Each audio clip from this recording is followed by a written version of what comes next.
जय हिंद।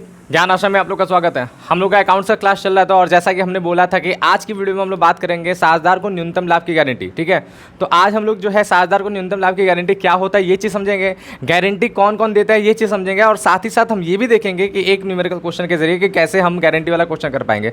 इस टॉपिक के ऊपर हम आपको 2 क्वेश्चन कराएंगे और इसके बाद एक टॉपिक और बचेगा जो इस चैप्टर का आखिरी टॉपिक हुआ, उसके ऊपर भी 1-2 क्वेश्चन करा के ये चैप्टर हम लोग कंप्लीट करेंगे। ठीक है, वैसे देखा जाए तो ज़्यादातर क्वेश्चन हो चुका है जैसा एग्जाम में पूछे जाता है, लेकिन ये कुछ छोटे छोटे क्वेश्चन हैं जो बाई चांस कभी कभी 3 नंबर के क्वेश्चन में दूसरे बोर्ड में, ठीक है, जो बाकी सब स्टेट बोर्ड होते हैं वहाँ पर यूपी बोर्ड में तो ऐसे क्वेश्चन नहीं आते, लेकिन दूसरे बोर्ड में जो है इस तरह के क्वेश्चन आते हैं। तो इसलिए हम जो है ये टॉपिक को आप लोग को करा रहे हैं, तो अच्छे तरीके से देख लीजिए, अच्छे तरीके से समझ लीजिएगा ऐसा क्या है, क्योंकि इसको इसलिए भी करना जरूरी है क्योंकि आप केवल बोर्ड की तैयारी नहीं कर रहे, समझ लीजिए कि आप जो चीज़ पढ़ रहे हैं वो आपके फ्यूचर में भी काम करने वाला है। मतलब क्या है, अगर आप सीयूटी एग्जाम देते हैं तो वहाँ पर भी इस तरह के क्वेश्चन आते हैं, तो पहले से कुछ पढ़े रहेंगे, सीखे रहेंगे, तो वहाँ पर भी आपको हेल्प करेगा। ठीक है, तो आज का टॉपिक शुरू करने से पहले हम आपसे यही बोलना चाहते हैं कि जो भी बच्चे चैनल पर पहली बार आए वो फटाफट चैनल को सब्सक्राइब कर लेंगे, बेल आइकन पर क्लिक करके नोटिफिकेशन ऑल पर सेट कर लेंगे, और इसके साथ ही साथ हमारे यहाँ पर व्हाट्सएप चैनल का QR कोड है, उसे स्कैन कीजिए और स्कैन करके हमारे जो है व्हाट्सएप चैनल में जुड़ जाइए। और साथ ही साथ होमवर्क हम टेलीग्राम पर भेज चुके हैं, तो इसीलिए अगर आप होमवर्क नहीं लगा रहे हैं, क्वेश्चंस नहीं कर रहे हैं, तो टेलीग्राम चैनल को ज्वाइन कर लीजिए। वहां पर आपको जो है PDF क्वेश्चंस जो है होमवर्क के तौर पे मिल जाएगा और उसकी लिंक आपको डिस्क्रिप्शन में मिल जाएगा। ठीक है, और साथ ही साथ पिन कमेंट में भी लिंक रहता है, तो वहां भी देख करके आप जो है टेलीग्राम के साथ जुड़ सकते हैं और अच्छे तरीके से अपनी जो है सारी की सारी क्लासेस जो है प्रॉपर वे में कर सकते हैं होमवर्क वगैरह के साथ। ठीक है, तो आज की टॉपिक को हम लोग शुरू करते हैं। देखिए, हमें पढ़ना है साझेदार को न्यूनतम लाभ की गारंटी। ठीक है, साझेदार को न्यूनतम लाभ की गारंटी। अब ये समझने वाला बात है, न्यूनतम लाभ इसका मतलब क्या हो गया? इसका मतलब हुआ कि एक साझेदार होगा जिसे कम से कम जो है लाभ मिलेगा। बात समझ में? एक कम से कम लाभ मिलेगा। ऐसा क्यों होता है, क्या मैटर है? तो इसके पीछे थोड़ा सा लॉजिकल बात समझते हैं। ठीक है, यहाँ पर समझिएगा कि कभी कभी क्या होगा कि आप मान लीजिए 2 साझेदार हैं, A और B। ठीक है, A और B ये 2 लोग मिलकर के फर्म चला रहे हैं और इन्हें ज़रूरत है किसी एक नए साझेदार का, C का, जो इस फर्म को और अच्छे तरीके से आगे लेकर के जा सकता है, बढ़िया तरीके से आगे ले जा सकता है। तो ऐसे कंडीशन में इनके परिचय में एक C है और ये इसे साझेदारी में जुड़ना चाहते हैं। लेकिन C एक ऐसा व्यक्ति है जो बोलेगा, जो पहले से फिक्स जॉब कर रहा है, बढ़िया से उसकी इनकम है, अच्छे तरीके से वो कमा रहा है, मस्त ज़िंदगी काट रहा है। ठीक है, और ये C को अपने साथ जोड़ना चाहते हैं, तो ये C को कहेंगे कि भाई आओ हमारे साथ जो है बिजनेस करो, पार्टनरशिप करो, चलो आगे चलो। लेकिन C क्या है? C है ऐसा व्यक्ति है जिसके पास जॉब है, जो एकदम सिक्योर है, अच्छे तरीके से जिंदगी काट रहा है, तो बोलेगा नहीं यार हमको नहीं करना है, हमको व्यापार के पचड़े में नहीं पड़ना है, हानि हो जाएगा तो हमारी जिंदगी कैसे चलेगा। तो ऐसे कंडीशन में इस व्यक्ति को जोड़ने के लिए ये लोग क्या करेंगे, ये लोग जो है एक चारा फेंकेंगे। क्या बोलेंगे, भाई तुमको जितना सैलरी मिलता है चलो हम उतना कम से कम तुमको हर साल जो है, हर महीने जो है देंगे। ठीक बात। तो ऐसे कंडीशन में, और अगर उससे ज़्यादा हो गया तो भी आपको मिलेगा, तो इस कंडीशन में C सोचेगा यार कम से कम जितना मिल रहा है उतना तो मिलेगा ही, तो चलो क्यों ना हम पार्टनरशिप में जुड़ जाएं, है ना बात। तो इस तरह से जो है न्यूनतम लाभ का कॉन्सेप्ट आया कि एक व्यक्ति को जोड़ने के लिए कम से कम एक लाभ देने की जो है गुंजाइश हो जाएगी कि भाई इतना देना ही देना है, और उसके बाद जो बचा हुआ हिस्सा होगा वो बाकी लोग बांटेंगे। तो ये होता है साझेदार को न्यूनतम लाभ की गारंटी।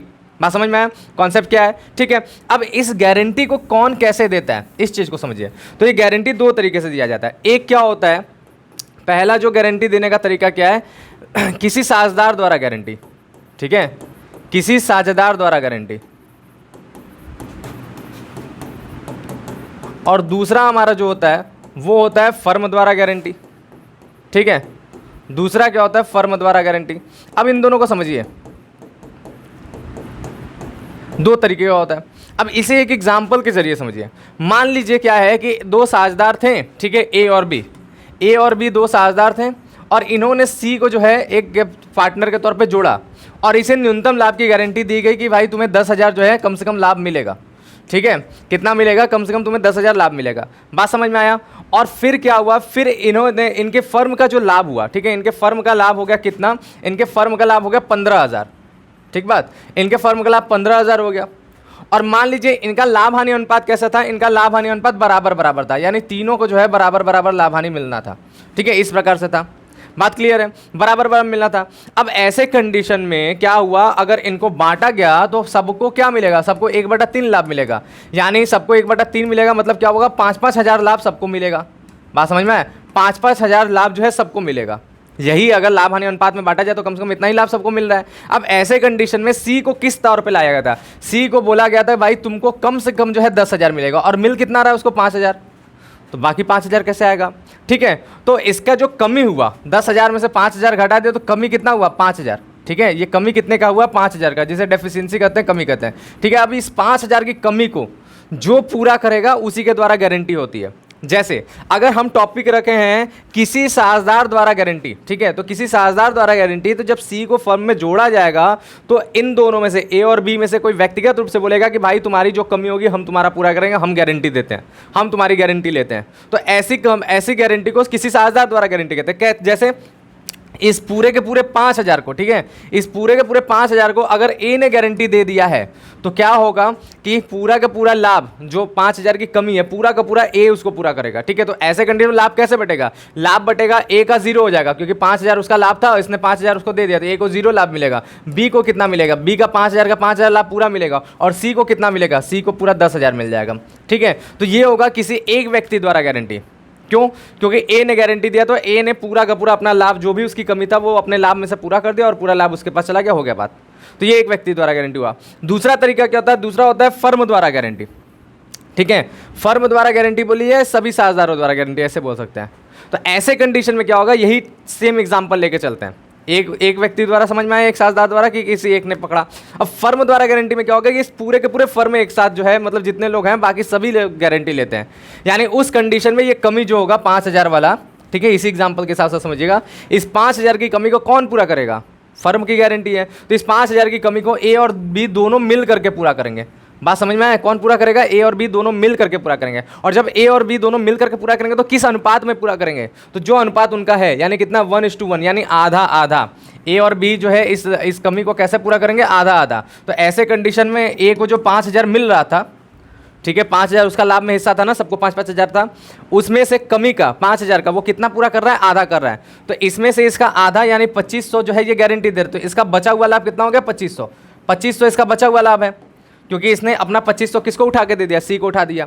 फिर इसी तरह बी का जो है 5,000 उसको मिल रहा था, इसने भी अपने कमी में से 2,500 पूरा कर लिया, तो इसके पास भी बचा हुआ लाभ कितना हुआ, 2,500, इसको भी जो है 2,500 मिलेगा। और सी को कितना मिलेगा, देखिए सी को जो मिल रहा था वो कितना मिल रहा था, सी को भाई 5,000 मिल रहा था, ठीक है, लेकिन इसको जो है 2,500 मिला ए से भी और 2,500 मिला बी से भी, दोनों मिला करके, मतलब तीनों मिला करके इसे टोटल 10,000 लाभ मिल जाएगा, जितने की इसकी गारंटी थी।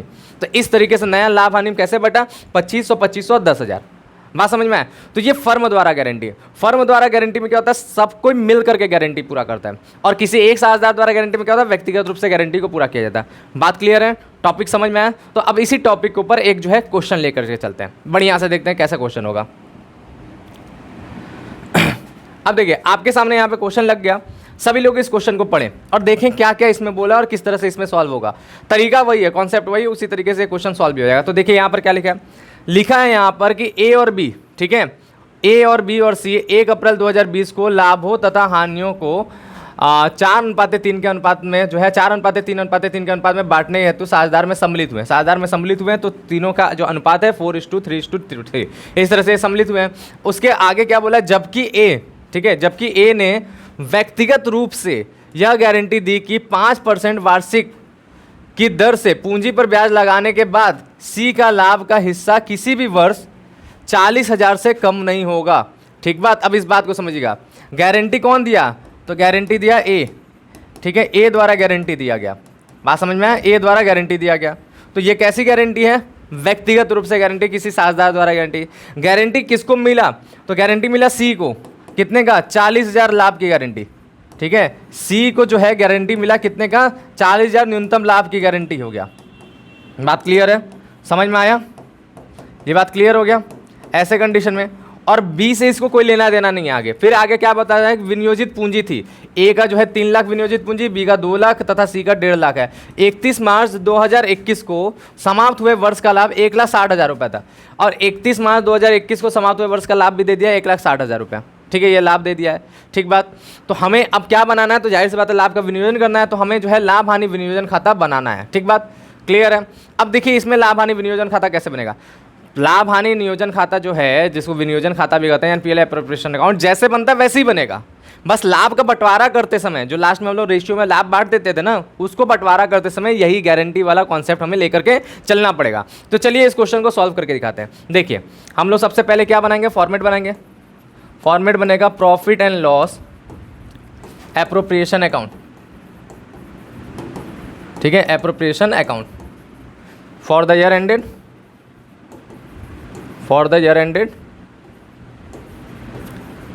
31 मार्च 2021। ठीक है, यही डेट था। फिर इसके बाद क्या होगा, इसके बाद हमारा जो है फॉर्मेट ड्रॉ होगा। ठीक बात, ये हो गया हमारा फॉर्मेट ड्रॉ हो गया। अब इसमें क्या क्या चीज़ें लिखा जाएगा, इधर हो जाएगा हमारा डेबिट, इधर हो जाएगा पर्टिकुलर्स, इधर हो गया अमाउंट, यहाँ पर रुपए का सिंबल, यहाँ पर हो गया पर्टिकुलर्स, यहाँ पर हो गया अमाउंट, रुपए का सिंबल और क्रेडिट साइड। अब क्या करना है, जो भी लाभ होगा, ठीक है, उसे सबसे पहले यहाँ लिखते हैं। तो लाभ हमारा किस तरह से जाता है, तो यहाँ पे लिखा जाता है by profit and loss. Profit and loss account से लॉस आता है ना, और प्रॉफिट आता है, तो by profit and loss bracket में नेट प्रॉफिट। कितने का लाभ था भाई, तो लाभ हमारे क्वेश्चन में दिया था 1,60,000 का, है ना बात, 1,60,000 का लाभ था। ठीक बात, तो हम लोग जो है 1,60,000 यहाँ पे लिख दिया। फिर इसके बाद इधर क्या जाता है, इधर इंटरेस्ट ऑन ड्राइंग जाता है, और इधर क्या जाता है, बाकी सब चीज़ें जो जो जाता है। तो यहाँ पर क्वेश्चन में केवल एक चीज़ है, ज़्यादा पंचायत नहीं करते हैं, केवल एक चीज़ है, पूंजी पर ब्याज, वो भी कितना 5%। तो 5% की दर से हम लोग पूंजी पर ब्याज लगाएंगे। तो पूंजी पर ब्याज लाभ हानि नियोजन खाता के किस साइड जाता है, डेबिट साइड। तो डेबिट साइड हम लोग लिख देंगे टू इंटरेस्ट ऑन कैपिटल, और 5% का जो है इन पर ब्याज लग जाएगा। ठीक बात, कौन कौन है, ए है, बी है और सी है।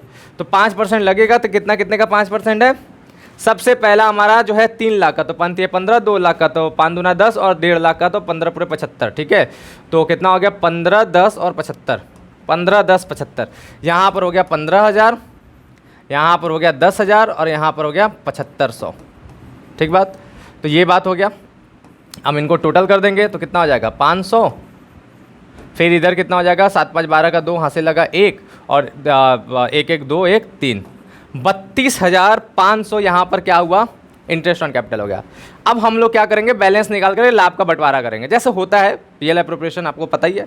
ठीक है, तो हम लोग बैलेंस निकाल करके लाभ का बंटवारा करेंगे। तो भाई 1,60,000 हमारा जो है टोटल लाभ था, इसमें से 32,500 का हमारा जो है वो ब्याज के तौर पे चला गया। तो बचा हुआ हिस्सा कितना हुआ, 0 यहाँ पे 5 बचा, और 10 में से जो है मतलब 9 में से 2 गया तो हो गया 7, और यहाँ पर 5 में से 3 गया तो 2, और यहाँ पर 1, तो 1,27,000। ठीक है, 1,27,500 हमारा जो है विभाजन योग्य लाभ आया। अब इसी को बांटना है। अब इसके बंटवारा में यही ध्यान देना है कि सी को कम से कम 40,000 मिलेगा, और इसकी गारंटी दे रहा है ए। तो चलिए लाभ का बंटवारा हम आपको यहाँ पर दिखाते हैं। ठीक है, यहाँ पर हमें पता चल गया कि लाभ कितना है, 1,27,500। ठीक है, अब इसे हम किस रेशियो में बांटेंगे, तो इसे हमें बांटना है 4:3:3 इसमें बांटेंगे। तो इसमें से ए का हिस्सा कितना हो जाएगा, एक का हिस्सा हो जाएगा 1,27,500 का 4 बटे में कितना हो जाएगा, 4 3 7 3 10, यानी 4 बटे में 10, ये ए का हो गया। बी का देख लिया जाए तो कितना हो जाएगा, 1,27,500 का 3 बटे में 10, और सी का भी देख लिया जाए तो कितना हो जाएगा, 1,27,500 का 3 बटे में 10, यही है ना। तो 0 से 0 सीधे सीधे कट जाएगा सब में, और बस मल्टीप्लाई कर देना है। तो यहाँ पर कितना हो जाएगा, 1 0, 4 5 20 का 0 हासिल लगा 2। ठीक है, 7 चौक 28, 2 30 का 0 हासिल लगा 3, 4 दूना के 8 3 11 का 1 हासिल लगा 1, और 4 एकम 4 1 5, 51,000 इसका आ जा रहा है। अब इसका 3 से गुणा करके देखिए, तो यहाँ पर हो गया 0, फिर 5 3 15 का 5 हासिल लगा 1, 7 3 21 1 22 का 2 हासिल लगा 2, 3 दूना के 6 2 8, और 3 एकम 3। यहाँ पर 38,250 आया, और यहाँ भी क्या होगा, 38,250 आ जाएगा। ठीक है, सी का भी। अब यहाँ तक तो सही भाई, इतना नॉर्मल समझ में आया। लेकिन एक बात समझिए, सी को न्यूनतम लाभ की बात हुआ था, कितना, सी को न्यूनतम लाभ की बात हुआ था भाई, इसे 40,000 से कम नहीं दिया जाएगा। लेकिन इसे मिल कितना रहा है, इसे मिल रहा है 38,250, यानी कुछ कमी पड़ा है कि नहीं, कुछ कमी पड़ा। अब इसकी कमी को निकाल लीजिए। ठीक है, तो यहाँ पर अगर हम लोग कमी को निकालेंगे तो समझिए, सी का जो कमी, ठीक है, सी के लाभ की कमी, तो कैसे निकलेगा, तो निकलेगा कि इसे जो है टोटल लाभ देना था 40,000, लेकिन इसे लाभ मिल रहा है 38,250, यही मिल रहा है। तो घटा देंगे, तो घटाएंगे तो कितना कमी आएगा, तो देखिए यहाँ पर हो गया 0, यहाँ पर हो गया 5, यहाँ पर 10 में से 9 में से जो है 2 गया तो कितना हो गया, 9 में से 2 गया तो 7, फिर यहाँ पर जो है 9, 9 में से 8 गया तो 1, और यहाँ पर जो है आपका सब खत्म हो गया। तो 1,750 ये हमारा जो है इतने की कमी होगी। 1750। अब ये 1750 कौन देगा? कौन देगा? जिसने गारंटी दिया। किसने गारंटी दिया? ए ने गारंटी दिया, ठीक है। तो इस लाभ को देने वाला ए है। तो इस कंडीशन में आपका जो है ए का जो लाभ था, पहले ए का लाभ था 51,000, इसमें से क्या होगा? इसमें से माइनस हो जाएगा 1750 जो ये दे रहा है। तो ए का बचा हुआ लाभ कितना हो जाएगा? ए का बचा हुआ लाभ होगा 0.5, ठीक है। 9 में से जो है गया 7 तो बच गया 2, और फिर यहाँ पर क्या होगा 0, 10 में से जो है 1 गया तो हो गया 9, और यहाँ पर क्या हो गया 4, 49,250 ये ए का लाभ हो जाएगा, ठीक है। और बी का लाभ तो उतना ही रहेगा, क्योंकि बी ने कोई देना होना की बात ही नहीं, बी का जैसा था वैसा ही, तो बी का वैसा ही रह जाएगा। लेकिन सी का कितना हो जाएगा? सी का 38,250 था, उसमें जो है 1,750 ऐड हो जाएगा, ठीक है। 1,750 ऐड हो जाएगा, जिससे इसका लाभ हो जाएगा वापस से गारंटी वाले के बराबर, यानी 40,000। अब इसी को हम लोग यहाँ पर लिख देंगे। यहाँ पर लिखेंगे तो लिखेंगे कैसे हैं? लिखेंगे हम लोग यहाँ पर to profit transfer to partners capital account, ठीक है, पार्टनर्स कैपिटल अकाउंट। और यहाँ पर लिख देंगे ए का, लिखेंगे ए का लाभ कैसा था? तो भाई ए को मिला था 51,000, इसमें से इसने माइनस हो गया 1,750 जो उसकी कमी थी, तो बचा हुआ इसका लाभ कितना हो गया? बचा हुआ लाभ हो गया 49,000, ठीक है, 49,250, यही था ना, ये हो गया। अब बी का लिख लीजिए। तो भाई बी का सीधे सीधे कितना था? तो बी का सीधे था 38,250, इसमें कोई दिक्कत ही वाली नहीं थी। और सी का देख लीजिए। तो सी का था हमारा 38,250 प्लस 1,750 जो इसको गारंटी हुआ, दोनों मिला करके हो गया इसका 40,000, ठीक है, 40,000। और टोटल जोड़ दीजिए जो लाभ था। तो लाभ कितना था? 1,27,500, 1,27,500, ठीक बात, ये हो गया। अब नीचे क्या करना है? नीचे हम लोग को टोटल कर देना है। बात क्लियर है? नीचे इसके टोटल कर देना है, कितना हो जाएगा? 1,60,000 का टोटल। तो इस तरह से लाभ हानि नियोजन खाता बन जाएगा। तरीका सेम टू सेम है, बस न्यूनतम लाभ की गारंटी जो रहेगी उसी को हम लोग को क्वेश्चन में क्या करना है? कंप्लीटली दिखा देना है कि कैसे कैसे जो है न्यूनतम लाभ की गारंटी है, कैसे लाभ बढ़ गया, उस तरह से बांट करके हमें दिखा देना है, ठीक बात, क्लियर है? तो इसका स्क्रीनशॉट सब लोग ले लें, अच्छे तरीके से सारी चीज़ों को समझ लें। इस पेज का स्क्रीनशॉट ले लें और यहाँ भी स्क्रीनशॉट ले लें, सारी चीज़ें समझ में आ रहा है, कैलकुलेशन वगैरह, ठीक बात। और इसके साथ साथ जो है हम लोग का इस पेज का स्क्रीनशॉट ले लें, जहाँ पर हमने जो है आपको क्वेश्चन और उसके कुछ कैलकुलेशन समझाए थे, ठीक बात, क्लियर है? तो यही था आज का हमारा क्लास। इसमें हम लोगों ने जो है साझेदार को न्यूनतम लाभ की गारंटी देख लिया। तो अभी हम व्यक्तिगत रूप वाला बात कहते हैं। अब सभी साझेदारों की लाभ की गारंटी हम लोग देखा जाएगा और फिर इस क्वेश्चन को मतलब इस टॉपिक को समाप्त किया जाएगा। और फिर नेक्स्ट में हम लोग जो है पास्ट एडजस्टमेंट वाला जो है क्वेश्चन पढ़ेंगे और उसको जो है करेंगे, और उसके बाद जो है हम लोग का ये चैप्टर समाप्त हो जाएगा, ठीक है। तो मिलते हैं हम लोग नेक्स्ट वीडियो में, तब तक के लिए थैंक यू, बाय, जय हिंद।